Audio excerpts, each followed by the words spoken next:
Taigi pasistatėm tokį mažylį. Realiai net vietos per mažai yra, kad nufilmuot. Jis yra 10 kW.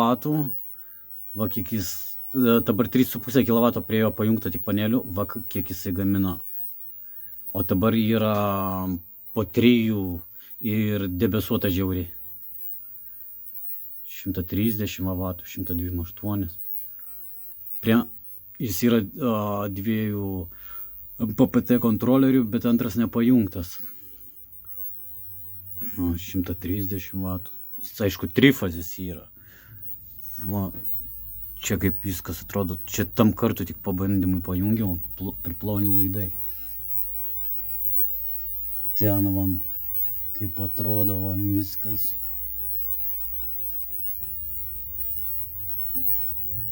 Nežinau, ar matysis, bet čia tai aparatas 10 kW. Čia va, PPT kontrolerių 2, bet stringų galima jungti net 6. Realiai. Čia tai va, žaislas, kai sakau. Čia jau rimtas ventiliatorius. Jis sveria tai belenkiek. Čia yra uždengti dėžutę viską. Tai va.